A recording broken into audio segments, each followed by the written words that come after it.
25 Juni 1949 terlahir di Kota Kupang, Nusa Tenggara Timur dalam keluarga Bapak Markus Adu dan Ibu Esther Adu Kio. Jadi Bapak John ini dia sebagai kakak yang sulung. Ya, boton semua ada 4 orang. Pada saat itu dia sekolah, Pak John ini sekolah di SMEA negeri. Karena boton ini anak piatu, bapak mati dari tahun 62. Pak John dia sekolah, sambil sekolah, pulang dia kerja. Beliau adalah pendeta volunteer yang dikirim ke daerah-daerah menjadi hamba Tuhan tanpa digaji. Setelah itu, pihak Gemit Sinode utus sama dong pi belut. Dong bilang jadi pendeta penginjil begitu. Waktu dapat berita dari Sinode bahwa ada hamba Tuhan salah satu terbunuh. Jadi waktu tanya yang nama John Adu yang terbunuh, dong bilang belum tahu. Akhirnya cari tahu, ternyata Yunus Lun yang dibunuh. Tahun 1970, Bapak John Adu datang ke Rote Wedai. Dia adalah seorang penginjil Gemit. Berhala masih ada, di tempat kami ada yaitu Wedai. Dan Bapak menghancurkan rumah berhala itu. Bapak yang sendiri bekerja ambil batu di laut. Untuk batu itu dibakar jadi kapur, menggantikan semen, buat itu gereja. Akhirnya Bapak hampir mati di laut karena tenggelam dengan koli-koli. Tanpa ada rasa malu, beliau menginjil di pasar-pasar. Pada tahun sekitar 73-74 dan kami masih tinggal di Pasareba, beliau selalu pergi ke pasar-pasar itu untuk berkhotbah, dan dalam khotbahnya dia menyanyi pakai akordeon. Beliau sudah menjadi pengkhotbah di pasar-pasar. Pasar Senggol di Nekoten, pasar Senggol di Kuanino, lalu di pasar di Baun, di Amarasi Barat, seorang penginjil remaja yang jalan kemana-mana untuk memberitakan Injil. Dia soalnya ada rasa malu sedikit bagi traktat ini di pasar-pasar, di tengah jalan. Ketemu orang ditawarkan, dia injili. Usia pada saat itu betul baru 17, jalan 18. Seorang penginjil yang dipanggil Tuhan untuk melayani mulai dari usia remaja. Sebelum menikah, saya tahu bahwa Pak John Adu itu penginjil tanpa ada gaji. Tapi saya tahu bahwa itu Tuhan siapkan dia buat saya. Ada begitu banyak bukti penyertaan Tuhan dalam pelayanan beliau. Dalam tahun 80, saya dibawa oleh Bapak John untuk pergi pelayanan di Makassar. Kami pelayanan di salah seorang dokter, yaitu Dr. Tandi Rerung. Dia juga adalah dekan Fakultas Kedokteran Unhas. Namun dia lebih banyak pergi ke dukun-dukun untuk mencari obat di sana.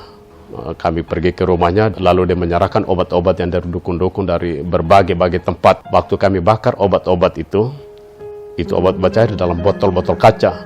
Namun botol-botol kaca itu pun juga hangus jadi abu.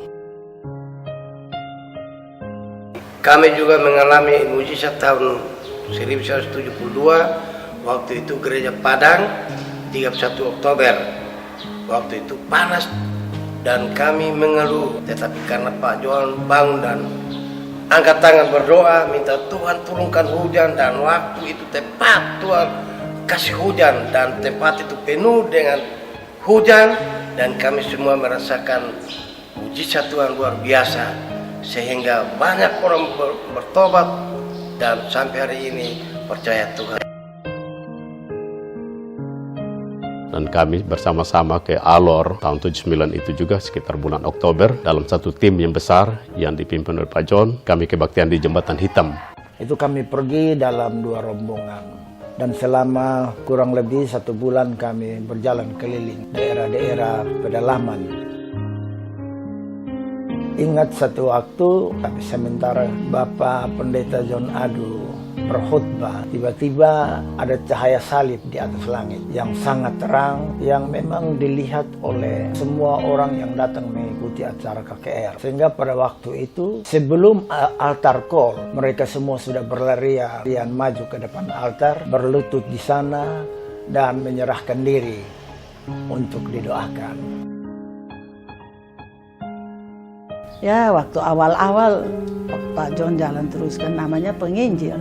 Tapi akhirnya seperti biasa sudah, sama anak-anak sendiri, banyak doa. Banyak tempat persekutuan yang beliau buka sebagai tempat-tempat perintisan. Saya kenal Bapak John lewat sebuah persekutuan di rumah Pak Ismadi, Kompleks Tentara Auri. Ya, Pak Ismadi itu sangat jago ilmu, berarti kuasa kegelapan itu sudah kalah dan dikalahkan oleh kuasanya Tuhan, sehingga Bapak John bisa buka persekutuan di situ. Tidak hanya menginjil, tapi kerinduan beliau untuk menciptakan banyak hamba-hamba Tuhan untuk melayani pekerjaan Tuhan lewat membuka sekolah Alkitab Institut Injil Interdenominasi Indonesia secara gratis. Awalnya kita bangun satu gedung karena saya kepengen sekali buka toko sembako. Sesudah itu saya pikir, oh ini gedung sudah hampir rampung, jadi saya akan buka toko sembako. Setelah itu Pak John tanya, ini kita mau buka sekolah Alkitab. Nah, dalam pikiran saya itu paling sekolah Alkitab bayar uang sekolah tuh tiap bulan.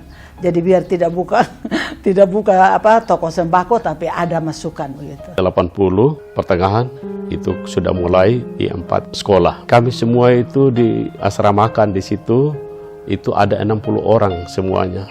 Kami tidak dipungut biaya 1 rupiah pun. Perjuangan dalam panggilan beliau untuk menciptakan hamba-hamba Tuhan muda sebagai generasi penerus. Awal mula tantangan dimulainya gereja. Awalnya persekutuan doa. Kita biasa persekutuan tuh hari Minggu sore. Karena rencana mau buka gereja, jadi kita pakai Minggu sore. Setelah itu ya sudah jadi gereja ya, namanya Gereja Geptani, Gereja Protestan Injili Indonesia. Tapi jemaat pertama awal-awal mula-mula tuh janda tuh. Tapi itu pun juga tidak diterima, maka itu Pak John sudah mulai disebut penyesat. Di gereja juga gereja kecil Pak John, rumah lama. Gitu, polisi orang jaga dulu di muka. Sampai pada saat itu tuh dari pihak kantor agama itu mau gusur buang itu gereja yang betul ada gereja. Kan saya ingat waktu saya kecil, gereja ini mau diserang. Saya secara pribadi dan adik-adik kita ya pasti merasakan tekanan itu. Kita tidak bisa pakai itu gedung untuk beribadah, kita hanya semua kumpul dan menangis berdoa begitu. Tindakan iman dari seorang ibu gembala. Terus secara diam-diam tanpa ketahuan Bapak Gembala, saya bilang, Tuhan, anak yang saya lahir dari kandungan saya 3 orang. Silahkan Tuhan, mau ambil salah satu, silahkan. Jadi waktu kami minta di Pak Bale untuk kami bergabung di SDA, dia tidak sungkan, tapi dia sedikit takut karena kita gereja Geptani ini heboh di seluruh NTT. Pak Bale juga akhirnya jadi sekretaris gereja pada saat itu. Setelah masuk di dalam organisasi Gereja Sidang Jemaat Allah, tantangan itu juga belum berhenti. Dulu gereja itu kepanjangannya diplesetin jadi Gereja Setan John Adu. Tapi ya dari situ kita belajar keteguhan hati seorang hamba Tuhan, punya ketahanan untuk menghadapi tekanan-tekanan yang datang, dan kita belajar itu sebenarnya bukan di sekolah Alkitab, kita belajar di sini. Jadi semua bilang bahwa kita hadapi itu tantangan itu cukup berat, tetapi kita tidak sendiri. Ada Tuhan Yesus.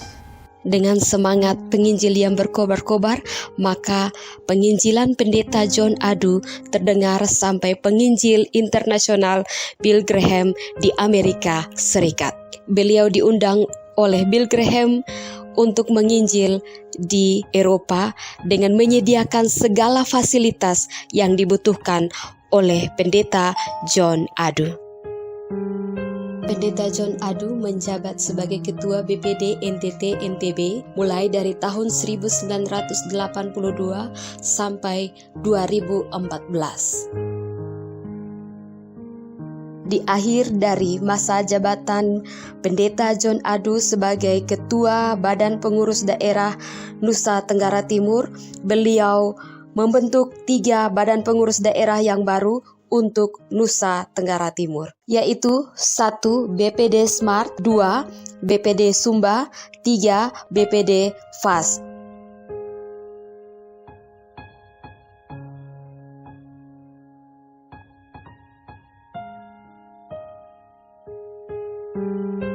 Saat ini beliau sudah 52 tahun melayani pekerjaan Tuhan dan semua anak-anak menjadi hamba Tuhan. Selamat ulang tahun Bapak Pendeta John Adu. Tuhan Yesus memberkati.